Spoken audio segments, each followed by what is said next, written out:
Agradecer tanto a Alex como a Josep Otón y a Nuria Kaum por proponerme hacer esta temática.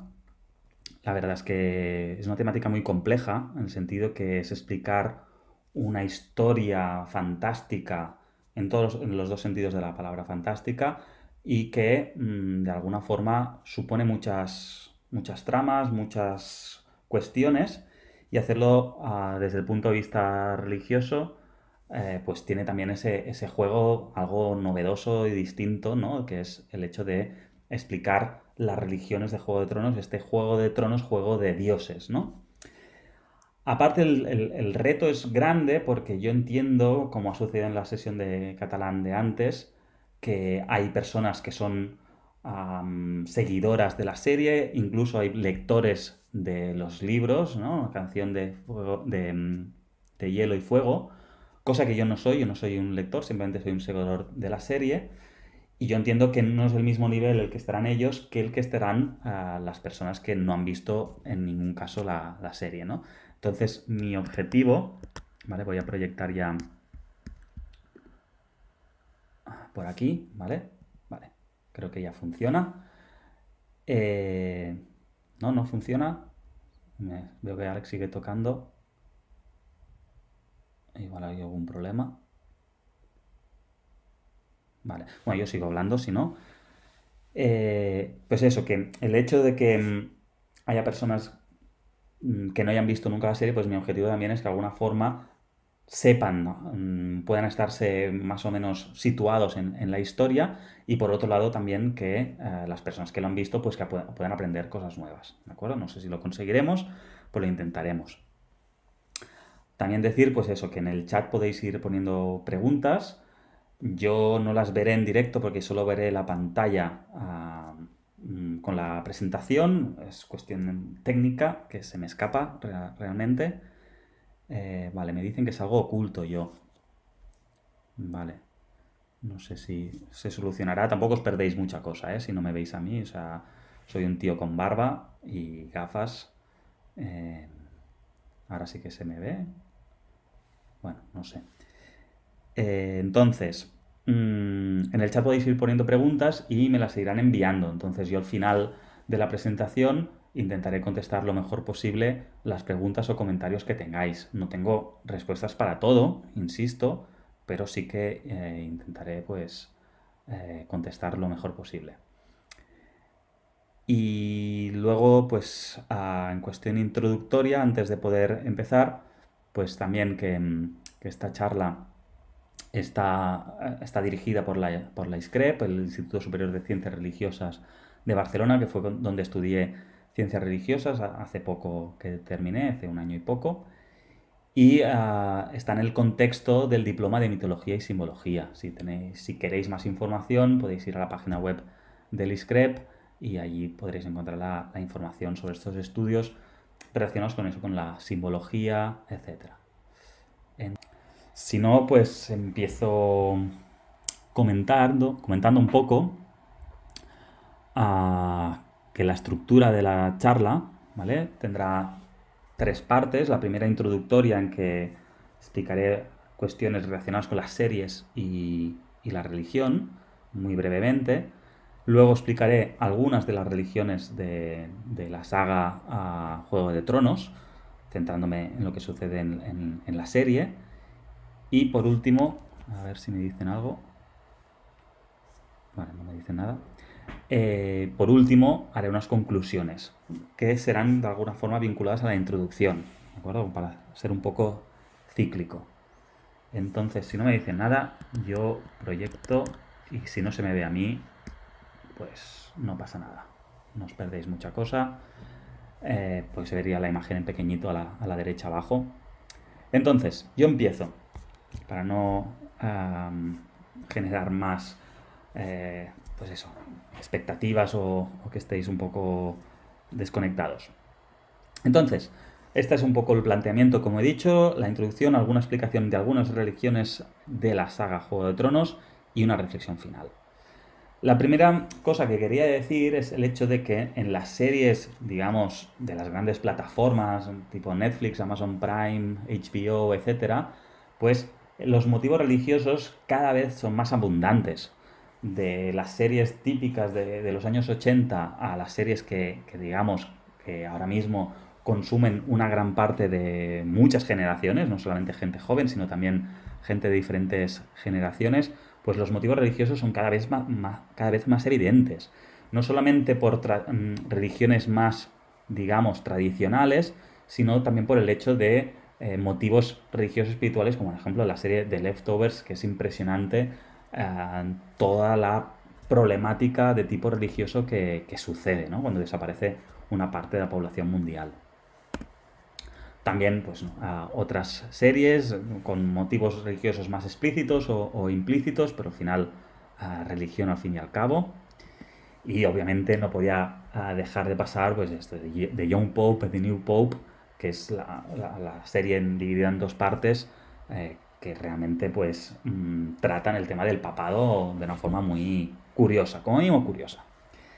Bien, entonces, un poco para hablar de Juego de Tronos, es primero relevante decir que la historia la escribió George R.R. Martin, y ha escrito 5 libros, ¿de acuerdo? Que en principio tienen que ser 7.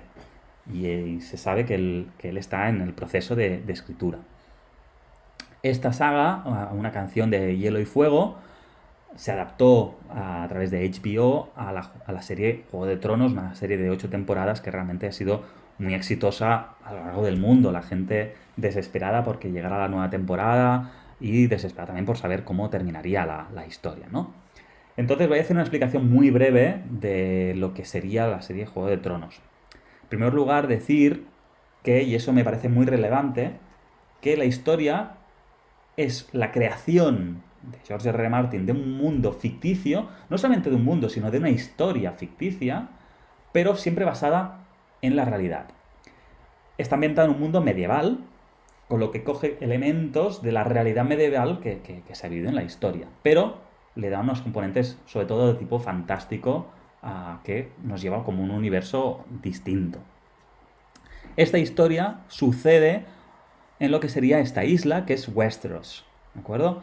En castellano poniente. Pasa es que yo intento coger los nombres en inglés, porque yo lo he visto en inglés, y recomiendo también encarecidamente que si se ve la serie, se vea en versión original, también por el juego de acentos que hacen, etc.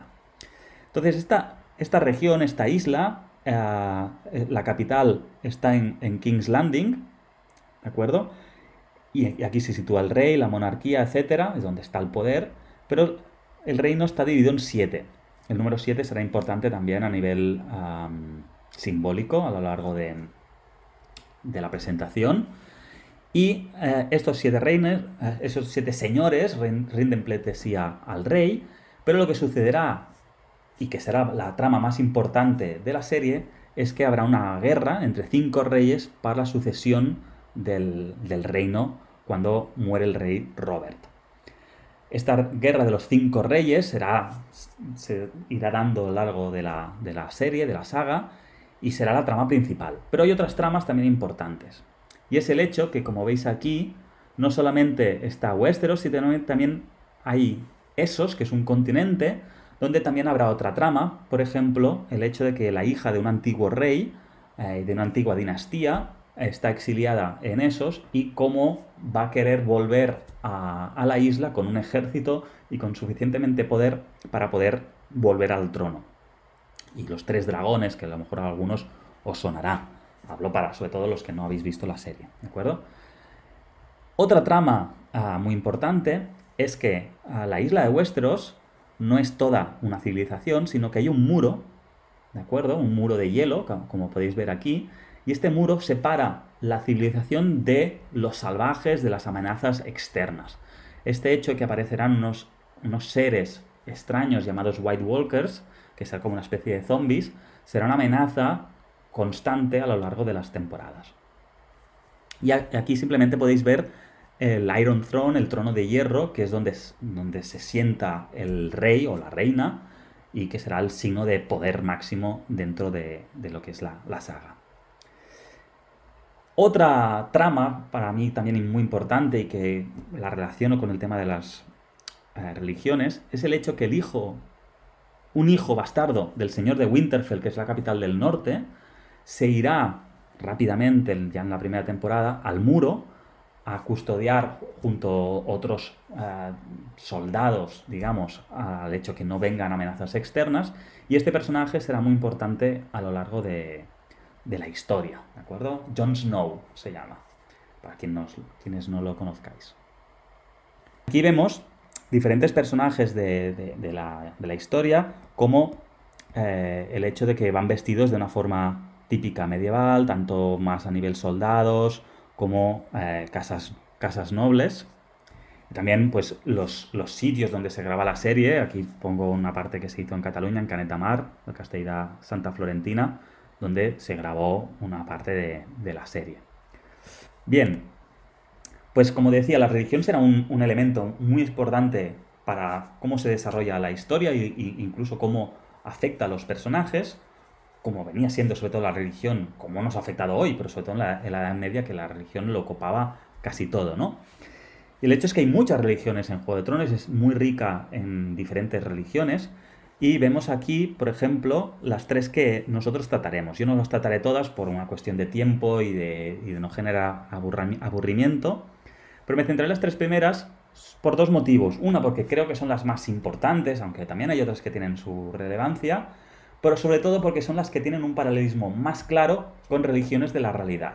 Entonces ese juego me parece interesante porque nos hace reflexionar no solamente sobre las religiones que hay en la serie, sino eso nos lleva, porque cómo las va cambiando George R. R. Martin, nos da una reflexión también que creo que puede ser adaptable a las religiones nuestras de hoy en día. Este es un mapa de las religiones posible, más o menos implicado, en que vemos que la religión de los 7, que es la oficial, está en la parte sur de Westeros. En la parte norte sigue la religión de los dioses antiguos, que veremos a continuación. Y en rojo vemos el dios de la luz, ¿de acuerdo? El señor de la luz, que lo vemos sobre todo en esos, pero inicialmente también en ciertas partes de Westeros, y veremos su implicación en la historia. Empiezo con los dioses antiguos. Los dioses antiguos es una religión politeísta en el que existen diferentes dioses y espíritus que se encuentran especialmente en elementos de la naturaleza. Hay una densidad especialmente grande de esta divinidad, ¿de acuerdo? Es como un animismo, ¿no? Que Dios está, o los dioses están permeados en el interior de diferentes elementos. Y en ciertos elementos con más densidad que en otras. Por ejemplo, los árboles antiguos son un lugar especialmente de densidad religiosa, de densidad del sagrado, podríamos decir, ¿no? Especialmente estos árboles corazón, como se llaman, que son blancos, de tronco blanco y hojas rojas, en ellos se les da un significado especialmente sagrado. Aquí vemos en esta imagen, ¿de acuerdo?, como Eddard Stark, que uno de los protagonistas de la primera temporada, se encuentra en su bosque de Winterfell, que es la capital del norte, y vemos que la capital está enmurallada, obviamente, pero la parte, digamos, religiosa no es un templo, sino es un bosque con una especial densidad religiosa. También serían rocas, etcétera. A muchos de estos árboles les dibujan caras para, de alguna forma, hacer como un cierto antropomorfismo. Entonces, esta religión, que aparte es arcaica, es sencilla a nivel, no hay elaboración teológica y demás, pero tiene esa componente de especial relación con la naturaleza.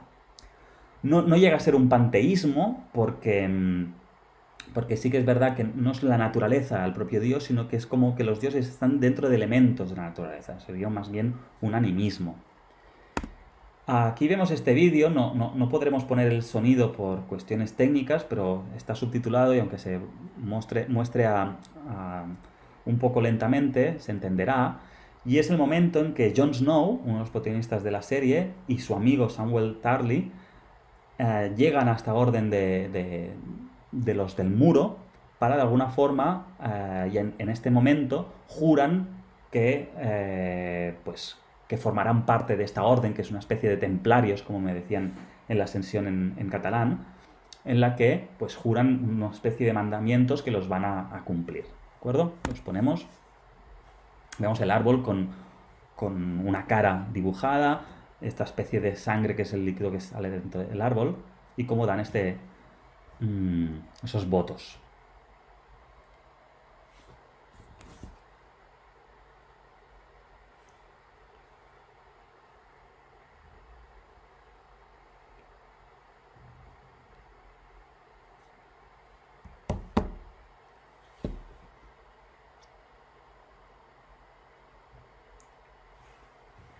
Soy el vigilante de los muros.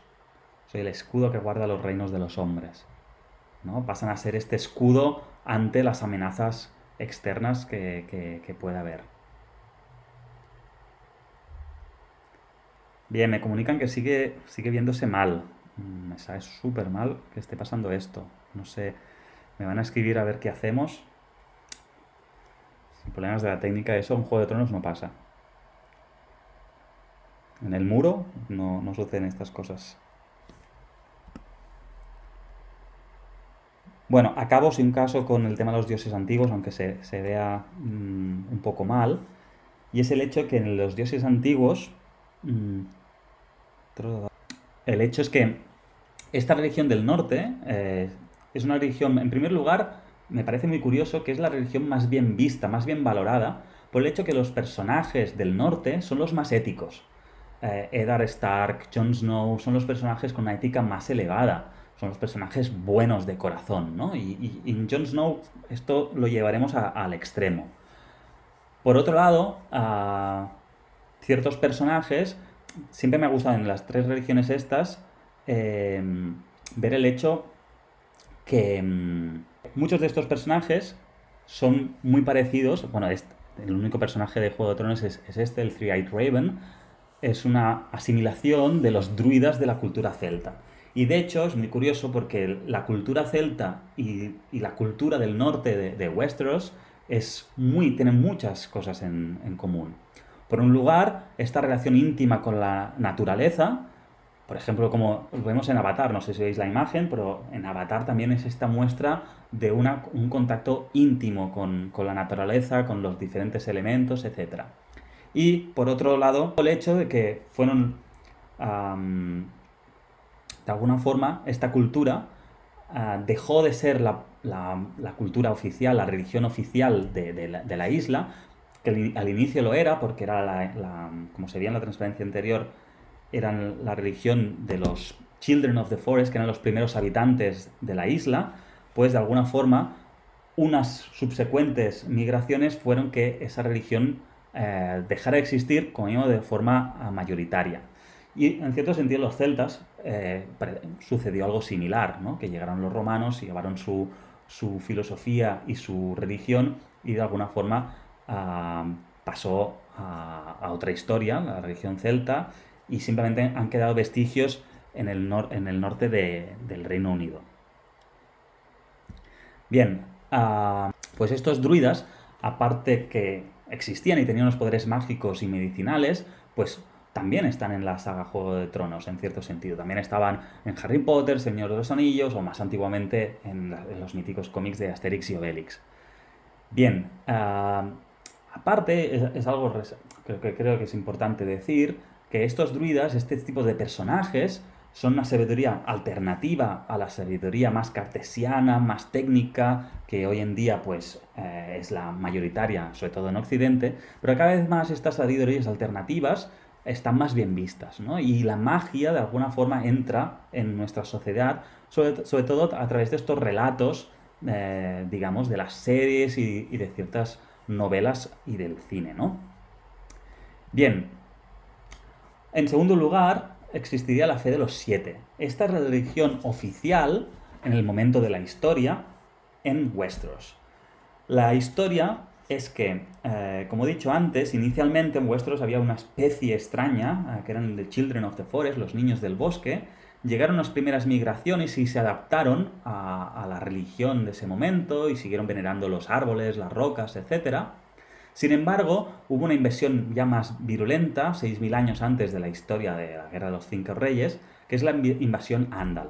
En esta invasión aportaron, ¿de acuerdo? Hay un paralelismo claro con los romanos, aportaron su propia religión.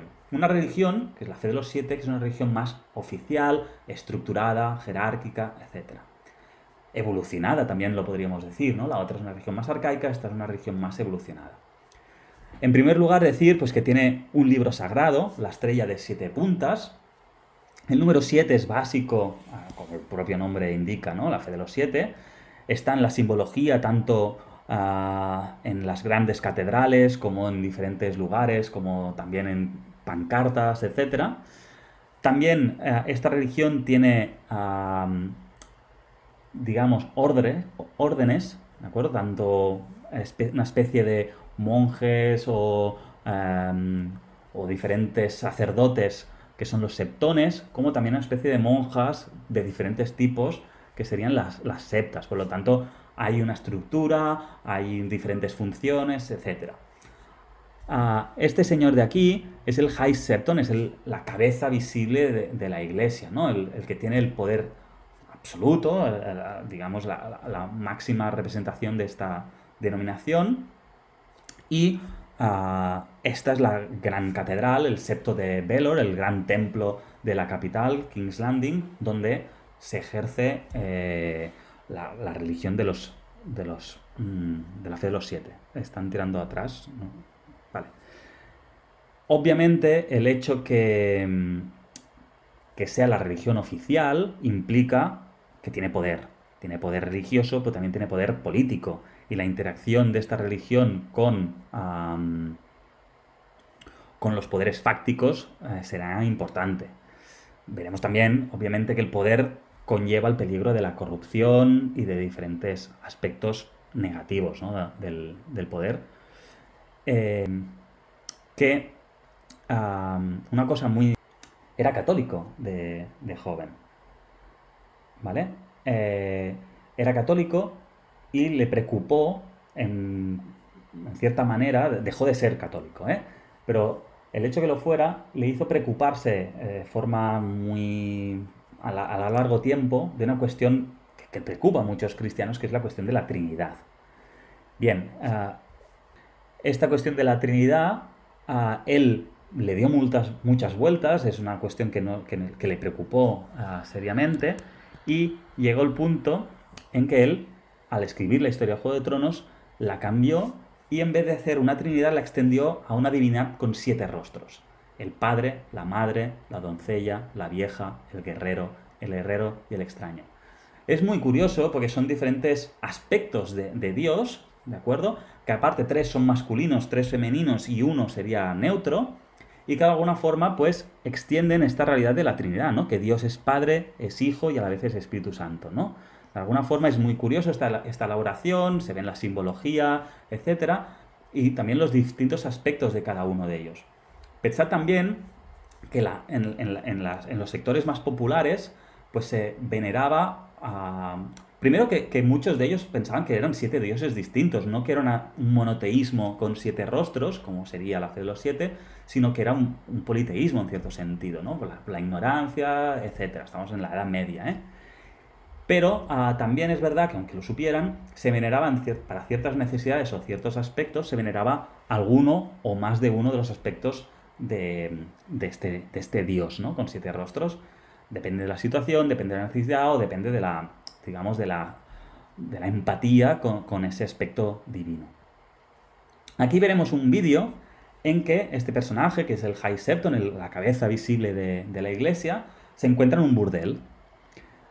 He cortado la escena, pero si alguien tiene curiosidad puede buscar en YouTube la primera parte de la escena porque es muy divertida, porque se ve a este personaje en el burdel, desnudo, y con un personaje al lado vestido de Dios, con una barba, como diciéndole, muy bien, tú lo has hecho bien, tú eres el gran representante, ahora puedes escoger. Alrededor tienes 7 prostitutas, 7, no es curiosidad este número, representando cada una de las facetas divinas. Y él tiene que escoger con cuál se irá. Bien, pues aquí vemos la escena, cómo termina.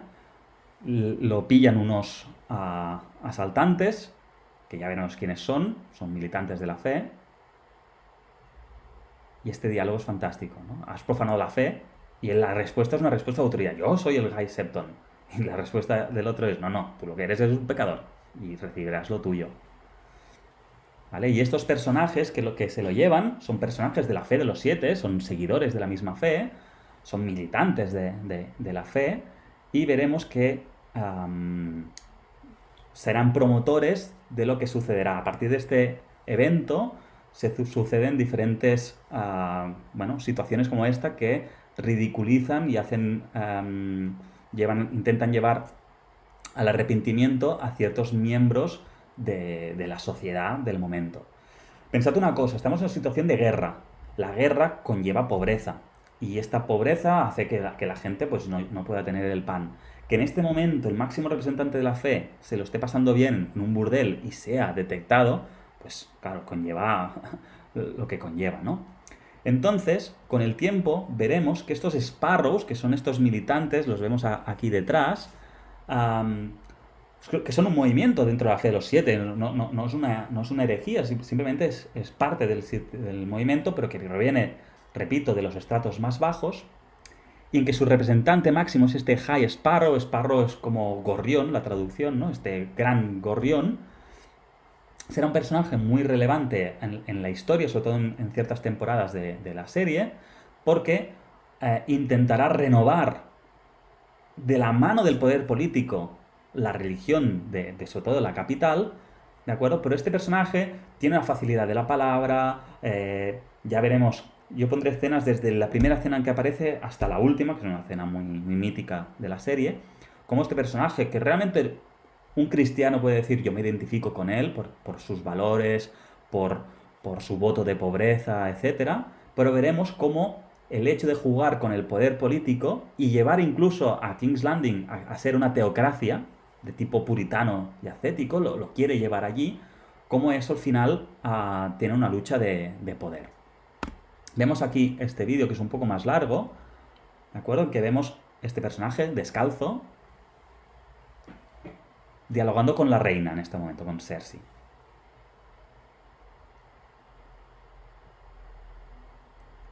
Ahora está dialogando con el Jaime, que es el cabeza militar de la ciudad, o del rey, en ese caso. Dice que vivimos por la gracia de la madre, que es una de las facetas religiosas, pues en realidad la madre es una serie de militantes que lo quieren arrestar, o que se quiere defender. Y esta escena es muy interesante, porque es el momento en que quieren detenerlo, pero él ha conseguido hacer un pacto con el propio rey.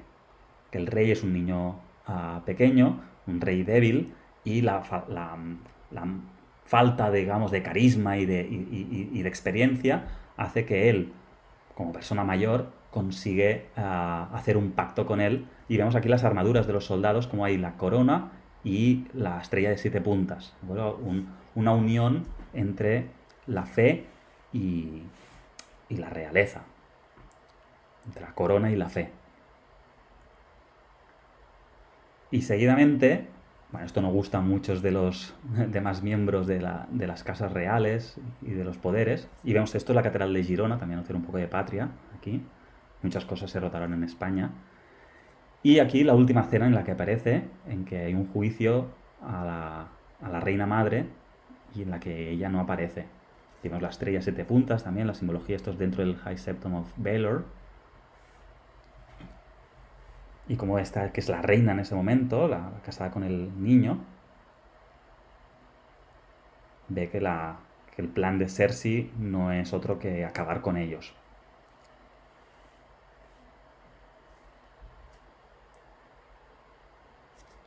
Estrellas de puntos en el suelo, ¿la veis? Y aquí una explosión que se va a suceder, spoiler bastante grande para quien no lo haya visto, pero es una escena, sobre todo la música, etcétera, una escena muy especial en Juego de Tronos.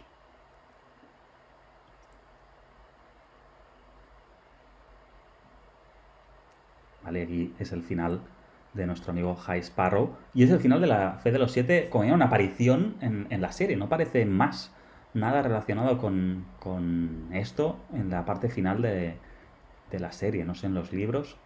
Pero es curioso, ¿no? Y aquí Cersei, que a partir de ese momento pasará a ser la reina, porque su hijo se suicidará, pues celebrando que ha conseguido acabar con con sus enemigos, ¿no? En cierto sentido.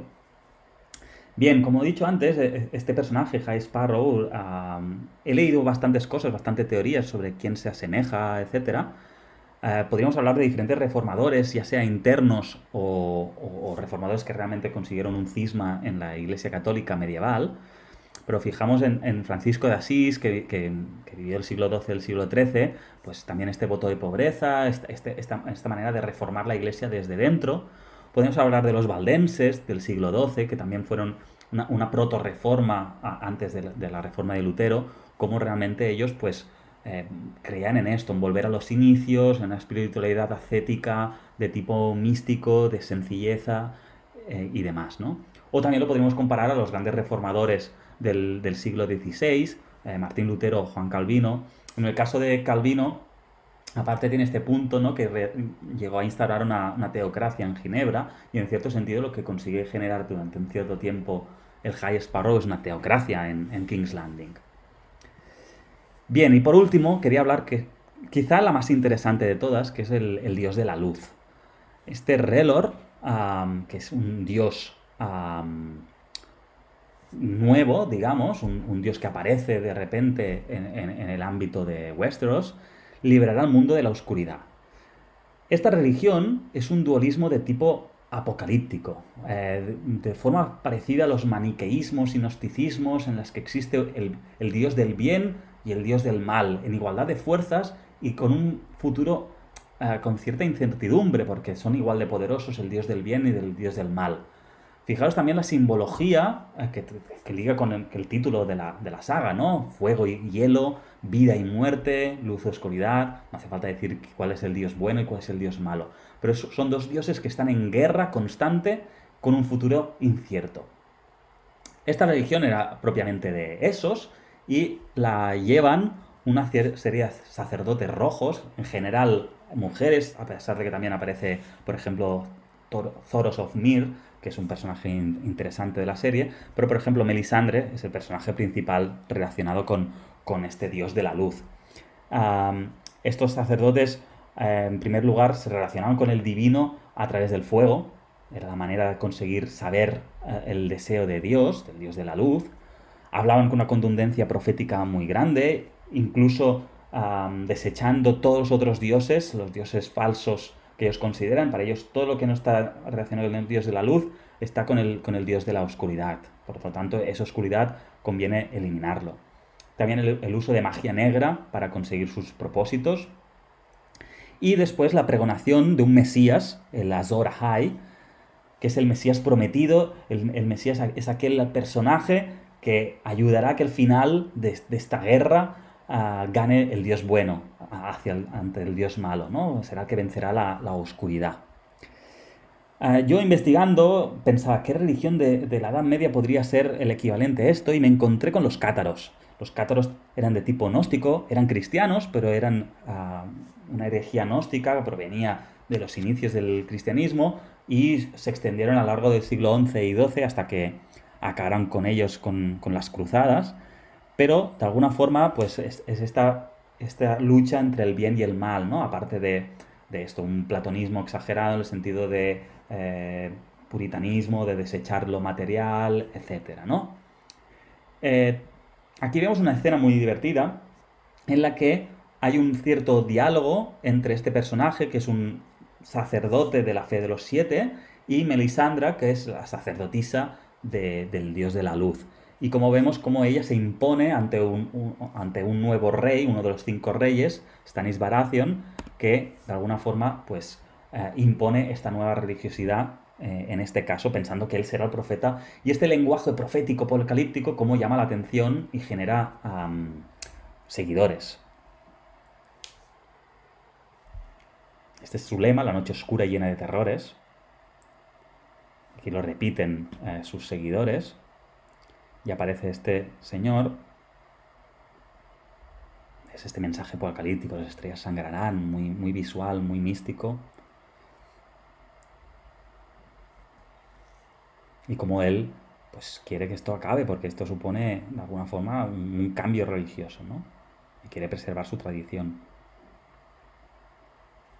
Como les insta a que eso, que ¿cómo tratáis los dioses de vuestros padres? La tradición, ¿qué estamos haciendo con ella? Bien, am, aparte de que George R. R. Martin se basaba en los cátaros, porque fue una teoría que yo me hice, pero justamente ayer encontré que realmente sí que se basaba en ellos, pero sobre todo se basa en una religiosidad mucho más antigua, del año 1000 o más antiguo antes de Cristo, que es el zoroastrismo, una religión persa promovida por su profeta Zaratustra, que a lo mejor lo conocéis más por un libro de Nietzsche que por él mismo, en el que propugnaba que había dos dioses, el dios del bien, el dios creador, Ahura Mazda, y el dios del mal, el dios destructor, ¿no? Angra Mainyu. Y esta guerra entre ellos, pues, tenía que acabarse con un Mesías que lideraría el mundo de la oscuridad, ¿no? Pues esta presencia del zoroastrismo, también podríamos hablar de gnosticismo, maniqueísmos, etcétera, por este dualismo claro entre el bien y el mal, que lo diferencia claramente de un monoteísmo más típico como el cristiano, etcétera, que sería la fe de los siete. En este aspecto, en el concepto del dios de la luz, etcétera, quería hablar de Jon Snow, que ya lo hemos visto antes haciendo juramento, porque es un personaje muy interesante. En un cierto momento de la historia, él que está en el muro, por facilitar que los salvajes que se encuentran por encima del muro puedan acceder a la civilización huyendo de un horror terrible que son estos White Walkers, esta especie de zombies que vienen con dirección a eliminar todo lo que es vivo, pues él los hace entrar, los ayuda a entrar. Este hecho hace que los suyos, los miembros de Night's Watch, de esta orden templaria que de alguna forma protege el muro, lo lleguen a matar. A cuchilladas, lo maten entre varios, incluso uno de los que lo mata es un niño que él ha protegido desde su llegada al muro, y curiosamente ponen una cruz llamándolo traidor, ¿no? Es curioso este uso de la luz. Más curioso es el hecho de que este personaje muere, obviamente, como he dicho, y en ese momento se encuentra allí Melisandre, y como, bueno, obviamente es fantasía, ciencia ficción, pero este personaje resucita. No sé si el tercer día, eso no lo dicen, pero resucita. No es un hecho puntual, también hay este personaje mucho más secundario, que es Beric Dondarrion, que su sacerdote particular, Thoros of Myr, lo resucita 6 veces, hasta el punto en que muere la 7ª vez en el desarrollo final de la serie, también formando una cruz, curiosamente, ¿no? Son curiosidades que muestran que George R. R. Martin nos está queriendo decir alguna cosa, ¿no? Respecto a este hecho. Aquí hay un diálogo entre ellos que me parece fascinante. Jon Snow es un agnóstico, en cambio Beric Dondarrion es una persona convertida al dios de la luz, ¿no? En cierto sentido, lo ha visto actuar en él muchas veces y ha seguido a sus digamos, sacerdotes. Entonces, aquí hay un diálogo muy interesante en el que muestran dos visiones religiosas y es un diálogo, creo, muy actual, a pesar de la situación de una religión inventada.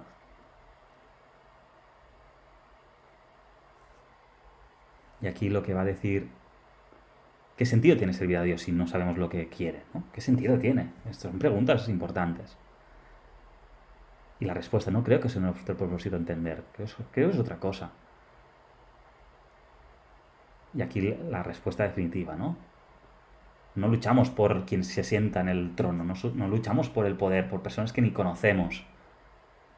¿Y por qué luchamos? Por la vida. Porque solo hay un enemigo, la muerte. Y es un enemigo que siempre gana, porque todos llegamos a morir, ¿no? Bueno, es una reflexión creo que da bastante juego y que se puede decir muchas cosas de ella. Pero a modo de recapitulación un poco del resumen de estas 3 religiones, repito que hay más, algunas muy curiosas como The Many Faced God, etc. Pero estas 3 pues creo que son interesantes. Los dioses antiguos, que es un politeísmo de tipo animista, muy bien valorados por George R. R. Martin y los seguidores se sienten muy identificados con ellos. Aquí vemos el árbol y Bran, uno de los personajes también muy importantes, que no lo he citado apenas, pero es muy importante a lo largo de la saga. La fe de los 7, que es un monoteísmo estructurado y reformado. El dios de la luz, que es un dualismo apocalíptico y mágico. Y como estas 3 fees pues están más o menos bien vistas. Yo creo que la diócesis antigua es la que más. El dios de la luz también, pero también tiene sus lados muy oscuros, como es el hecho que Melisandre llega a hacer sacrificios de niños, bueno, de la hija de Stannis Baratheon, para conseguir sus objetivos, con lo cual tiene un lado oscuro bastante evidente, pero también el hecho que produce unas cosas mágicas y maravillosas brutales. En cambio, la fe de los siete, tanto la oficial inicialmente como la reformada, creo que es, la visión que aporta George R. R. Martin es bastante peyorativa. La última parte de conclusiones quería hacer como una pequeña reflexión a el hecho de que en la situación actual, ahora ya nos vamos de la historia, en la situación actual nos encontramos una religiosidad de tipo Netflix. ¿Qué quiero decir con eso? Quiero decir que estamos cansados de que estamos en una modernidad gris, en la que todo es mecánico, electrónico, dado por la tecnología, incluso la sabiduría acaba siendo una sabiduría técnica de producir papers, etcétera. Creo que estamos como demasiado cartesianos en un mundo en que la libertad y la imaginación cada vez es más escasa, ¿no? Y como seres humanos creo que aspiramos a la novedad. No nos conformamos con el mundo que palpamos, sino que queremos volar, queremos ir más allá, ¿no? Trascender esta realidad. Tenemos necesidades que el sistema no nos satisface. Por otro lado, cada vez más, como estudiamos en la asignatura de nuevas religiosidades aquí en el ISCREP, estudiamos que cada vez más se dan religiones en ámbitos que no son religiones, ¿no? Por ejemplo, aquí pongo ejemplos de cosas que a mí me gustan personalmente, ¿no? El caso del fútbol, ¿no? Hay un libro de Vázquez Montalbán que dice que el fútbol es una religión en busca de un dios, ¿no? Y en cierto sentido sí, lo vemos ahora mismo, el hecho del confinamiento, cómo se está intentando acelerar que haya el fútbol profesional. De hecho, hoy vuelve, ¿no? En Alemania y todo el mundo está pendiente de ello, por el hecho de que esta connotación no solamente es un juego, es algo mucho más trascendente a ello. También el running o ciertas prácticas deportivas, cómo se viven con un cierto ritual, etcétera, tienen unas connotaciones religiosas. Y también lo son las series. La esperar la nueva temporada y de alguna forma nos aportan narraciones y nosotros como sociedad que estamos vacíos de narraciones porque los relatos tradicionales cada vez están menos visitados, están con una visión más negativa de ellos y cada vez nos llegamos menos a ellos, pues los relatos de tipo Netflix, HBO, etcétera, sustituyen en cierto sentido las historias sagradas.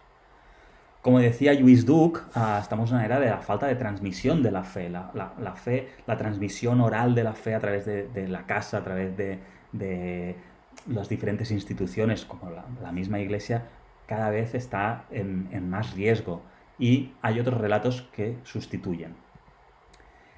Además, estamos en un momento en que se ha liberado el mito y la metáfora de este mundo cartesiano, cada vez más fluyen relatos de tipo mágico, milagroso, y esto cada vez tiene más seguimiento. Es curioso porque hace 20 años cualquier libro, cualquier película no tenía estas connotaciones religiosas que tiene desde finales de los 90 hasta nuestros días, ¿no? Y además esta ponderación de religiones de tipo exótico, no solamente en Game of Thrones, sino también en otras narraciones muy reconocidas y con muchos adeptos, ¿no? Y el hecho, como decía antes, que son los animismos y los dualismos las religiones que se ponderan más, ¿no? Y que de alguna forma refleja este hecho de que en nuestro mundo, hoy en día en Occidente, se ven con muchos mejores ojos religiones lejanas y que su pozo cultural nos queda muy lejos que las religiones que de alguna forma nos han definido y vertebrado. Y no quería acabar de otra forma, sino haciendo este juego que he estado haciendo de relacionar Jesús con Jon Snow. Es muy curioso y muy divertido porque hay muchas cosas que refuerzan este paralelismo. En primer lugar, Jon Snow viene del norte. Jesús también venía del norte, de Galilea, de una región pobre y sencilla, ¿no? No como la capital que se situaba en el sur, tanto de lo que sería Israel como también de Westeros. Esta me parece muy divertida. Es el hecho de que Jon Snow no es nadie, es un bastardo, no es nadie. Pero a la vez, como se descubre a lo largo de la serie, es el rey. Es la persona con más poder, en realidad, de todas, ¿no? el hecho de que, bueno, sabe utilizar el silencio, la palabra, tiene una visión global, ve más allá de las razas, más allá de los pueblos, él ve las personas, ¿no? Trascende y eso es algo que le lleva muchísimos problemas, pero a la vez consigue llegar a cierta gente, ¿no? Yo creo que Tormund sería el gran discípulo, ¿no? El Pedro de Jon Snow. Luego es noble, es compasivo con los demás, no quiere poder, pero tiene autoridad. Al final la gente lo sigue y acaba siendo rey del norte por su autoridad, aunque él no desea para nada el poder, le está lejos. Cuanto más apartado pueda estar, mejor.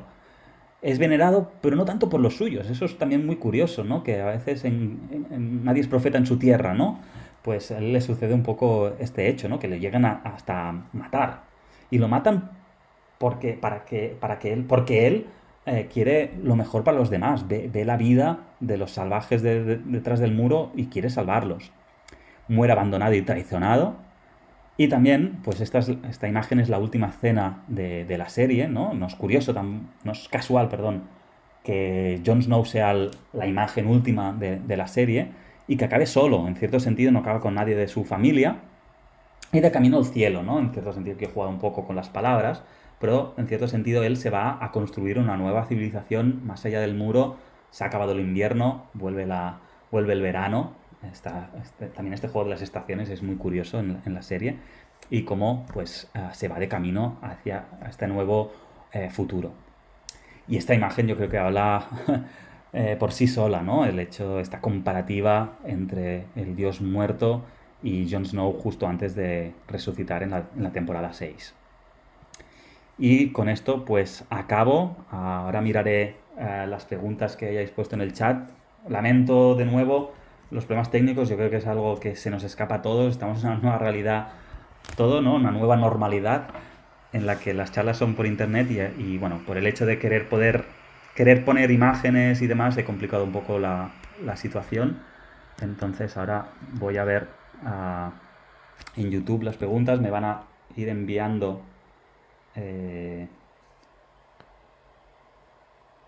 vale, de momento me han enviado una pregunta, voy a mirar yo también el chat. Me han enviado la pregunta, ¿qué es lo que buscaba? Bueno, primero, espero que se haya entendido, bueno, que a pesar de los problemas técnicos, voy a ver ahora el YouTube a ver cómo se ve, por un poco curiosidad también, porque yo he estado a ciegas todo el rato. No, aquí lo veo bien. No sé, igual se ha solucionado. Vale, pues hay una pregunta de Antonio que dice: ¿qué es lo que se buscaba en esta recopilación de dioses e ideologías religiosas? Tal vez se quería encontrar la religión perfecta en la pluralidad. Buena pregunta. A ver, yo creo que aquí George R. Martin de alguna forma expresa su experiencia religiosa. Como he dicho antes, él era católico de inicio, pero de alguna forma se marchó, dejó, digamos, el seguimiento de tipo católico.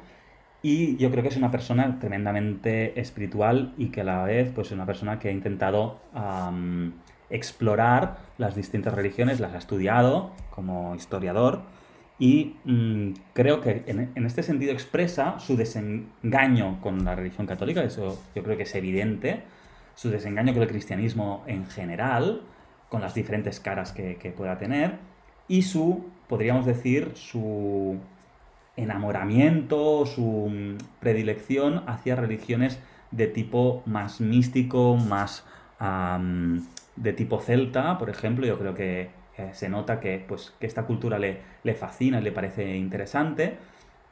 Y luego también esta atracción por religiones de tipo más gnóstico. Y eso demuestra un signo de nuestros tiempos. Yo creo que es un signo de la exploración que hay hacia este tipo de religiosidades más alternativas y el poner en énfasis pues la verdad que ellas entrañan, ¿no? En cierto sentido. No sé si te he podido contestar lo mejor posible. Luego Daniel me pregunta si no crees que George R. R. Martin utiliza esta novela para explicar el tal vez exagerado poder que siempre ha tenido la Iglesia. Efectivamente, Dani, está claro que una crítica al poder y un poder corrupto, un poder mal llevado, tanto de los poderes políticos también, ¿de acuerdo? Como también de los poderes religiosos, sobre todo de los poderes religiosos. Y creo que es una crítica a la Iglesia enorme, una crítica que está bien tenerla en cuenta, creo yo, y que seguramente habla de alguna situación que él ha vivido o de disonancias que le producen a él ciertas cosas que ha hecho históricamente la Iglesia. También pensemos una cosa, él está criticando las iglesias, intenta situar en el mundo medieval, por lo tanto también está situando la Iglesia medieval. No lo he dicho antes, lo he dicho en catalán, pero lo que hace el High Septon es muy parecido, por ejemplo, situaciones que hacían los papas Borgia o demás, ¿no? Realmente una exageración muy bestia. Josep me pregunta por un tema que no he tratado, que es el tema de Bravos y Arya en la Casa de Blanco y Negro. Estamos hablando del Many-Faced God, el dios de varias caras. Me pregunta si hay alguna connotación religiosa en esta parte de la historia. Yo sinceramente lo he estado buscando. También es verdad que no lo he buscado demasiado porque también pensé no quiero hacer muchas religiones, pero sí que al buscar al inicio me di cuenta que las tres que tenían un paralelismo más claro serían las tres que hemos visto. Eh, no he encontrado nada parecido con estos dioses, en este dios de las caras, de ese templo lleno de rostros tan lúgubre, etcétera. La verdad es que no he encontrado, agradecería si alguien encuentra alguna respuesta. Yo ahora sí, con los nervios del directo, no soy capaz de pensar demasiado y encontrar una respuesta. Luego, Josep. No, Josep es el que ha preguntado el tema de Bravos. Daniel, de nuevo, dice entonces, ¿cómo crees que debería actuar la Iglesia actualmente teniendo en cuenta las consecuencias que expone George en la novela? Bueno, decirle yo a la Iglesia lo que tiene que hacer lo veo difícil, pero la Iglesia cristiana precisamente tiene a Jon Snow en su poder. Me explico. Jesús es parte de la Iglesia cristiana y creo muy interesante el hecho de cómo pondera a George R. R. Martin a Jon Snow, que de alguna forma invisible, y eso no lo he leído en ningún sitio, lo he extraído yo en una teoría mía, creo que está ponderando la figura de Jesús y creo que la Iglesia lo que tiene que ponderar es esta imagen.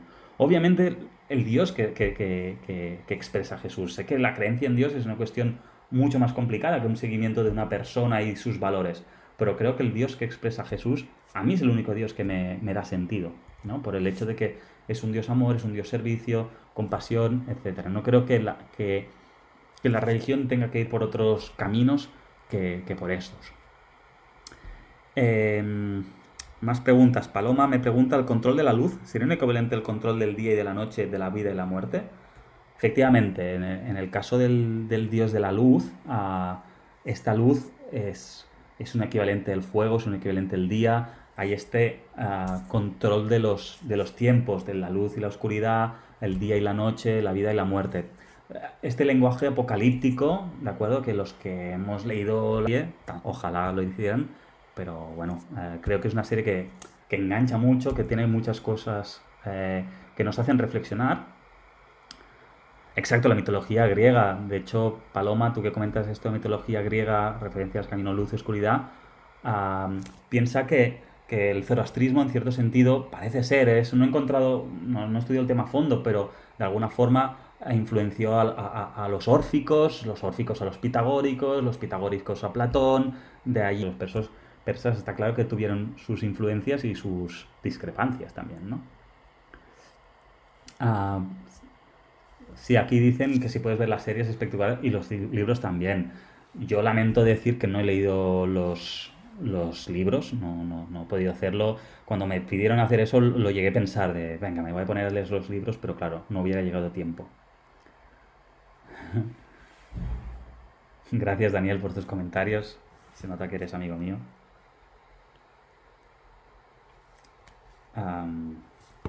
Pero la última pregunta no te la voy a contestar. Gracias, Paloma, también. Lamento los problemas que haya habido, espero que se haya podido entender.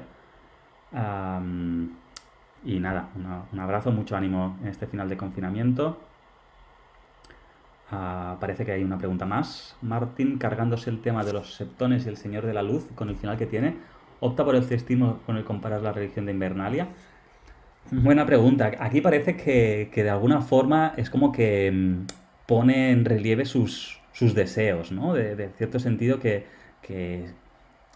desea que este poder político y religioso que se ponen de la mano acaben de una forma trágica y claro, lo único que queda, ¿no? Parece ser que, claro, que queda como desnuda la fe de los siete ¿no? Con ese final. ¿Y quién se pone a ser el nuevo High Septon después de eso? Obviamente lo dejan, como la trama va hacia otros lugares, lo dejan como ahí aparcado. Pero sí que es verdad que a lo mejor es como que vuelve esa tradición de los dioses antiguos, como decir, bueno, estos dioses no están cargados de este poder y de esta manera de entender el mundo que nos ha llevado a la ruina, ¿no? Y que se ha autodestruido en cierto sentido. Sí, sí, buena reflexión. Pues nada, sin más, cortamos aquí. No sé cuándo se ha podido ver, pero bueno, muchas gracias por vuestras preguntas. Y pero hay otra pregunta. ¿Se puede ver en las distintas creencias de la serie distintas actitudes de fieles dentro de la misma iglesia con su forma particular de vivir la fe, un porte poco particular y a su modo? Totalmente cierto. Esto demuestra el subjetivismo de cada uno y aquí George R. R. Martin nos muestra su subjetivismo, ¿de acuerdo? Y el hecho de que haya una pluralidad de creencias creo que también muestra este mundo globalizado en el que nos encontramos, en que podemos practicar religiones a la carta, en el que juntamos cuestiones del budismo con cristianismo, etcétera. Entonces yo creo que sí que este pluralismo se pone de relievo y la actitud de diferentes fieles dentro de la misma iglesia, sí, sí, claramente. Pues sin más, si no hay ninguna pregunta más, cortamos aquí y muchas gracias por todo. Y mucho ánimo.